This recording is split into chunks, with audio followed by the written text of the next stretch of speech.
오늘은 여러분과 함께 금융 자산 관리에 대한 심층적인 이야기를 나눠보려고 합니다. 특히 우리가 어떻게 하면 안정적인 자산을 구축하고 구매력을 유지할 수 있을지를 집중적으로 살펴보겠습니다. 요즘 경제 상황이 불확실한 만큼 여러분의 금융 지식이 더욱 중요해지고 있습니다. 그럼 시작해 볼까요? 우선 금융 자산을 어떻게 구성할 것인지에 대해 이야기해 보겠습니다. 가장 먼저 고려해야 할 요소는 바로 구매력입니다. 구매력이란 우리가 가진 돈으로 얼마나 많은 상품과 서비스를 구매할 수 있는지를 나타내는 지표입니다. 이는 단순히 돈의 액수만을 의미하는 것이 아닙니다. 물가 상승률에 따라 우리의 자산 가치가 변동하기 때문에 이를 잘 이해하고 대비하는 것이 중요합니다. 예를 들어, 현재 물가 상승률이 3%라면 예금 금리는 적어도 4%에서 5%는 되어야 우리가 실제로 구매력을 유지할 수 있습니다. 이 말은 즉, 물가보다 높은 수익률을 목표로 해야 한다는 뜻입니다. 만약 예금 금리가 물가 상승률을 따라가지 못한다면 여러분의 자산은 시간이 지남에 따라 실질적으로 가치가 줄어들게 됩니다. 이렇게 구매력을 유지하는 것이 왜 어려운지에 대해 생각해 보면 최근 몇 년간의 경제 상황이 큰 영향을 미치고 있습니다.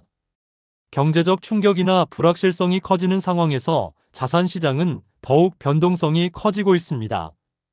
이러한 상황에서는 자산이 급락하지 않도록 하는 것도 중요합니다. 예를 들어 주식 시장이 급격히 하락할 경우 그 영향을 최소화할 수 있는 자산 구성이 필요합니다. 또한 꾸준한 캐시 플로우, 즉 정기적으로 들어오는 수익이 있어야 안정적인 재정 상태를 유지할 수 있습니다. 이를 위해서는 다양한 자산에 분산 투자하는 것이 필요합니다. 다양한 자산이 서로 다른 시장 상황에 반응하기 때문에 리스크를 줄이고 안정적인 수익을 추구할 수 있습니다.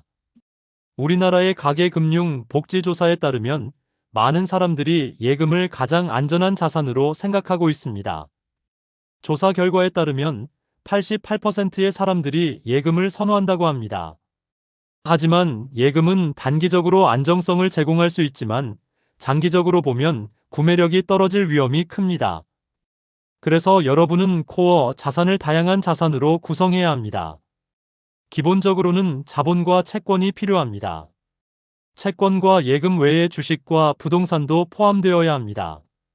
자산의 퀄리티가 중요합니다. 최고의 자산을 선택하는 것이 코어 자산을 튼튼하게 만드는 길입니다. 퀄리티 높은 자산이란 무엇일까요? 이는 단순히 가격이 비싼 자산을 의미하지 않습니다. 안정성과 성장 가능성을 갖춘 자산을 의미합니다. 예를 들어 주식시장에서 우량 기업의 주식이나 성장 가능성이 높은 스타트업의 주식이 이에 해당할 수 있습니다. 부동산의 경우 위치와 시설이 우수한 고급 주택이나 상업용 부동산이 좋은 사례입니다. 여러분, 자산을 구성할 때는 항상 퀄리티를 고려해야 합니다. 퀄리티가 높은 자산은 시장의 변동성에도 더 잘 견디고 시간이 지나도 그 가치를 유지할 가능성이 높습니다. 예를 들어 미국의 S&P 500 같은 지수는 역사적으로 긴 시간 동안 꾸준히 성장해 왔습니다. 이러한 안정적인 자산에 투자하는 것이 장기적으로는 더 큰 수익을 가져올 수 있습니다. 환율 변화에 대한 리스크도 고려해야 합니다. 우리나라는 대부분의 자산을 원화로 보유하고 있습니다. 하지만 우리는 수출입을 통해 많은 외화를 거래하고 있습니다. 따라서 달러 자산도 일부 포함하는 것이 좋습니다. 달러 자산은 미국 주식이나 부동산과 결합되어 있기 때문에 글로벌 경제의 변화에 더 잘 대처할 수 있습니다. 환율이 변동할 때 여러분의 자산 가치도 영향을 받을 수 있습니다. 예를 들어 원화가 약세를 보일 경우 외화 자산의 가치는 올라가게 됩니다. 따라서 이런 외환 리스크를 분산하기 위해 일부 자산을 달러로 보유하는 것이 현명한 전략이 될 수 있습니다. 부동산 투자에 대해서도 말씀드리겠습니다. 부동산은 오랜 기간 안정적인 수익을 제공할 수 있는 자산입니다. 하지만 모든 부동산이 좋은 투자처는 아닙니다. 고급 부동산을 소유하는 것이 중요합니다. 개인이 직접 소유하기 어려운 우량한 부동산은 리츠를 통해 간접 투자하는 방법도 있습니다. 리츠는 부동산 투자 신탁으로 여러 투자자들이 모여 자산을 공동으로 운영하는 방식입니다. 이렇게 하면 고급 부동산에 접근할 수 있는 기회를 얻을 수 있습니다. 리츠는 상대적으로 안정적인 수익을 제공하기 때문에 여러분의 포트폴리오에 포함시키는 것이 좋습니다. 부동산 시장은 지역과 상황에 따라 다르기 때문에 해당 지역의 시장 동향을 잘 파악하고 투자하는 것이 중요합니다. 예를 들어 인구가 증가하는 지역이나 개발 계획이 있는 지역은 앞으로 가치 상승의 가능성이 높습니다. 이러한 정보를 바탕으로 투자 결정을 내리는 것이 좋습니다. 이제 자산 배분 전략에 대해 이야기해 보겠습니다. 자산을 어떻게 배분할 것인지는 매우 중요합니다. 다양한 자산에 분산 투자하는 것이 리스크를 줄이고 안정적인 수익을 추구할 수 있는 방법입니다. 예를 들어 주식, 채권, 부동산, 그리고 달러, 자산 등을 적절히 배분하는 것이 좋습니다.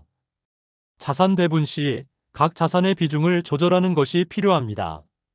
예를 들어 안정성을 중시한다면 채권의 비중을 높이고 성장성을 중시한다면 주식의 비중을 높이는 방식입니다.